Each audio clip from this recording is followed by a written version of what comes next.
What's going on, guys? Welcome to another mini reviews segment on my channel. You guys know this is a segment on my channel where I talk about films that I never got a chance to review.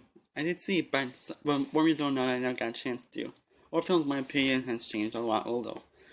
Today, we want to talk about 12 films I did see, but due to one reason or another, I never got a chance to review them. Well, it's because I was lazy, I didn't have the energy to, or just not really much to say about the film. And with that being said, I have 12 to talk about, so let's get started. Miami's Florence, directed by Rebecca Miller, and basically what's about this, and it's gonna be like Greta comes involved in a complicated love triangle with Professor played by Ethan Hawke and Tara's wife played by Julianne Moore. This movie is freaking fantastic. I think I was going to review it, but for some reason I got a chance to. Honestly, that's great. I don't even know why I didn't review it. Well, I'm talking about now. One thing, I'm not talking about much about this film because this film you need to go in, not a whole lot, because it becomes really interesting. It's not just a love triangle; it's about more than that. That's what I'm saying. It has great performances across the board. Greta is great. Ethan Hawke always is fantastic. Bill Hader gives one of his best performances. Julianne Moore is, of course, fantastic as always. And everyone gives a fantastic performance. And the story is compelling and interesting from start to finish. And the story is also pretty original. There's not much originality out of Hollywood these days. If you have a chance to see Maggie's Plan, check it out immediately. It is definitely worth your time, and it absolutely gets a 100 out of 100. Florence Foster Jenkins. It's a music film that stars Meryl Streep, Hugh Grant, and Simon Helberg, and basically, it's based on the true story of Florence, who comes to Augustine despite her painful lack of singing skills, and shows her story how she overcomes that. And Hugh Grant, who's basically an actual supportive husband, not the typical, I don't support you, blah, blah, blah, whatever. And Simon Helberg, who plays plays her new pianist. And this film is freaking amazing. Meryl Streep does give another fantastic performance. Hugh Grant also gives a great performance. I mean, this is one of his best performances in a long time. Simon Helberg, and he's also great. I loved him in Big Bang Theory, and I love him again here. Yeah, everyone was great. Rebecca Ferguson was great. Kristen Cran was great. Everyone was great across the board. The story is interesting. The music numbers are pretty fun and catchy to listen to. The movie is also very well shot, very well directed, and has a really gorgeous cinematography. Now, if I was picking a flaw for Professor Jenkins, I would have to say that there were a couple of scenes that I was scaring from that I thought were a little necessary and didn't really propel the story along. I'll say just a couple scenes. But other than that, this film is great. If you haven't seen it yet, I would highly recommend it. And I'm going to give it a 95. Morgan is directed by the son of Ridley Scott, Luke Scott. And this movie is about this AI named Morgan who's in this facility, and then she ends up getting out and causes mayhem. That's basically what the film is. And I was actually pretty excited to see it because the trailers were intriguing enough. And it's just, again, started by the son of Ridley Scott. So, that could be interesting, actually. It really could! And personally, I just thought the film was just okay at best. It's not bad for my means, but it's not good either.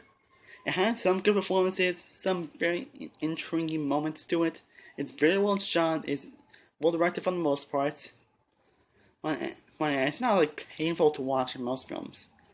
It's just at times the film can be a little tedious and boring at times. Some of the action is fun, but most of it is very choppy. It has a ton of cuts that really bugged me. And one of them is great.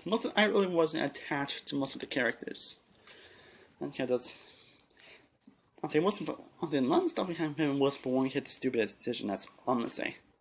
If you won't get into this, I wouldn't recommend checking it out. I mean, I'll recommend checking it at least once, but that's just it's just an okay at best film, and I'm going to give it a 56.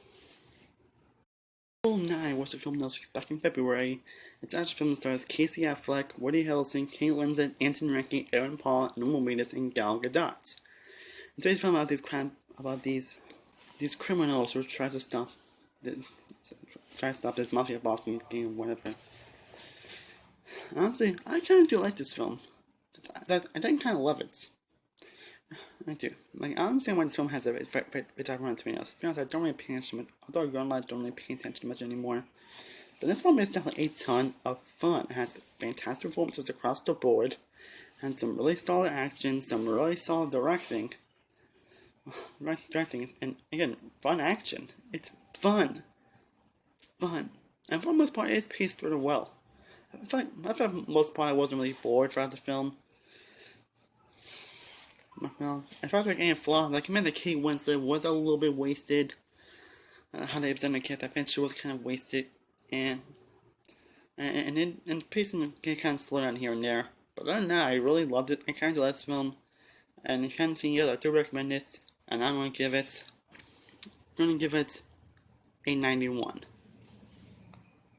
My Big Fat Greek Ryan 2 is a sequel to My Favorite Home, a movie that was released around almost 15 years ago, or 14 years ago.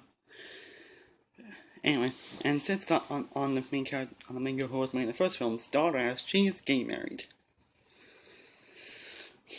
They pretty much, I expect this to kind of back from the trailers. Pretty much all they wanted was just a film I could watch in a guilty pleasure type of way. And honestly, that's exactly what I got. This film is bad. I can understand why people may not like this film because it's pretty bad. But it's a film that I can't help but watching because it's so much like a sitcom. It's so over the top. I'm talking about the characters from the performances. And the script writing is so bad, and it's just so hilarious to watch. That film that is so bad, it's hilarious. And a couple of good things that I thought had some good, actual clever humor here and there. Again, this film is pretty bad, but it's bad in the right ways possible. So I'm gonna give this film a 10.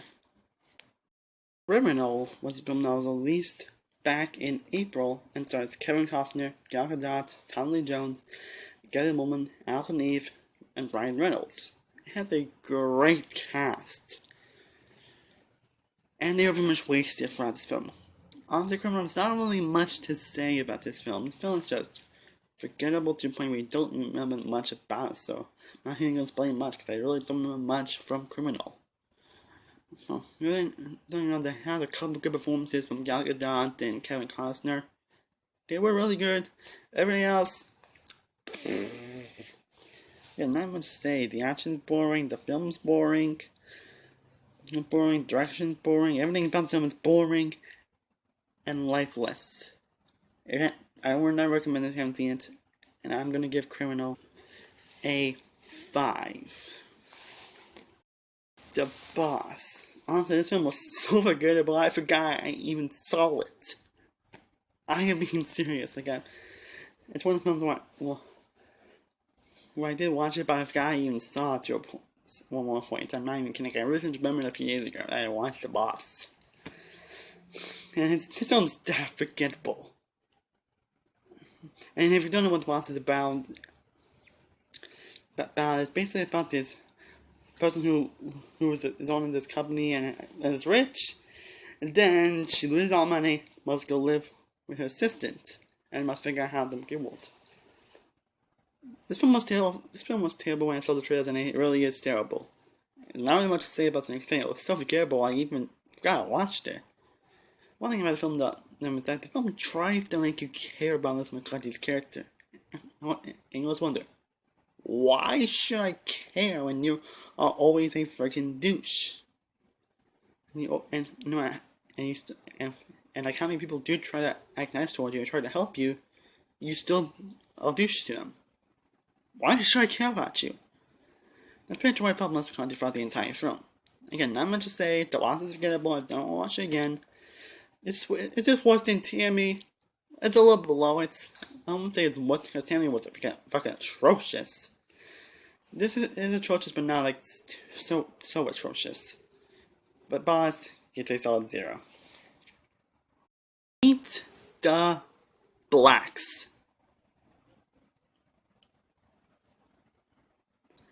I actually saw this film.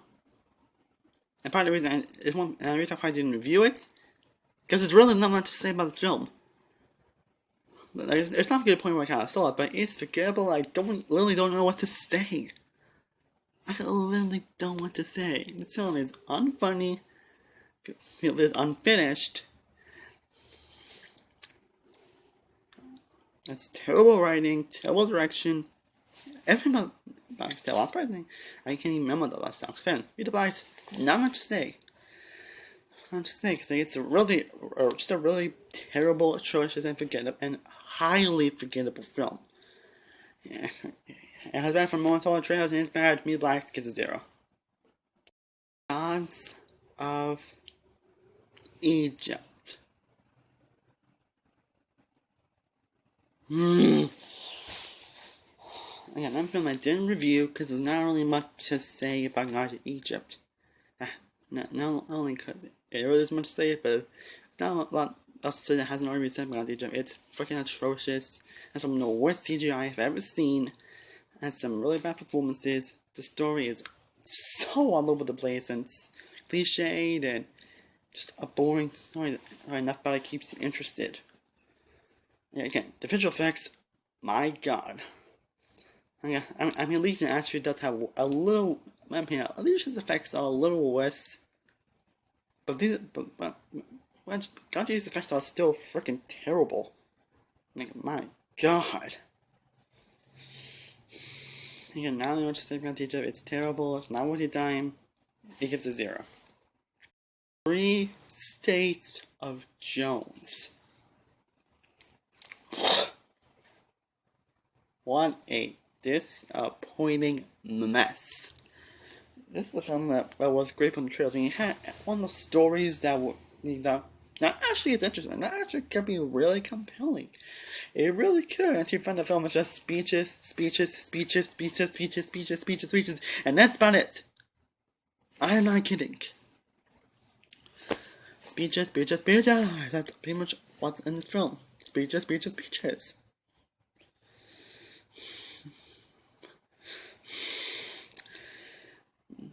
As my people said, this film should belong on the History Channel. And as my YouTube mission and Chris Stuckman would say, this film basically is cinematic NyQuil. And I definitely agree from watching them. The only thing to say from the 0 is that it has some good performances. The performances are not the problem. The problem is the story, the execution, and how fucking boring it is. Again, nothing but speeches, that's pretty much it. First it was interesting, then it got really boring, and that makes the film really boring. This could be an interesting story, but it wasn't. Greta Jones is not the worst film I've seen all year, but it's still a very disappointing film. And it has some good performances, but that's basically it. And I'm gonna give it a solid 10. Risen. This is honestly a film I immediately forgot after I watched it. And that's probably why I didn't review it. So it's really not much to say about them. I did read some clips of it when it's aired on TV. But the only good thing to say this film from being 0 is that this did very well, has a couple of good performances, and it's shot well, but that's basically it. That's literally basically it. The film is just a messy film with nothing interesting going on whatsoever. A story you've seen a million times that doesn't try to do anything new with it. The performances are pretty terrible or bland or over the top. This is just, again, a really forgettable, messy film. It's probably not gonna make my worst of the list, but it's still pretty bad nonetheless. And I'm gonna give it a 36. Last film we're talking about is Pete's Dragon. Honestly, I do love this film a little more than others. I honestly really do. Disney has been doing great with the live action remakes. I mean, yeah, Cinderella, Japan. Don't want to mind some of that. Then the Jungle Book, which is still one of my favorite films of the year. And now we have Pete's Dragon. In my opinion, it's a great and interesting film. The dragon is so freaking adorable. Like, seriously, it is so freaking adorable. The main character, P, he's good. Bryce Dallas Howard great. The Pumpters, honestly, all pretty good. Has some pretty interesting intensity to it. You actually do care about the characters. It's overall a fun ride of film to watch. The only couple issues I did have with the film, I thought the film was a little bit cliched. I thought the film did try to add a couple things new, like they did with Cinderella and Jungle Book. I thought one of the characters in the film weren't good. I felt they weren't really needed in the film, but that's pretty much it. Other than that, I really did like and enjoy this film. It is a wonderful film. I highly recommend Pete's Dragon if you have not already. And Pete's Dragon gets a 90. I hope you guys enjoyed my mini review segment. I hope you guys really liked it. Question, what did you think of all the films that I have mentioned? Link comment below, let me know. And I have a lot of videos I plan on doing. I'll make sure tomorrow I'll have my stage up video. I have like one video upload tonight if I can. It'll be a video on Spider-Man Sing Street or a review of Harry Potter and Goblet of Fire. And again, tomorrow I'll have my review on Scene Chapter 3. Stay tuned with that. That'll be up tomorrow. And I'm going to mention this to premieres but I hope you guys will watch my podcast that I'm doing on Wednesday on The Walking Dead. I hope you guys do watch it. And as always, thank you guys so much for watching. I'm Samuel One Wolf from Samuel One Wolf Reviews. And I'll see you guys next time. Peace.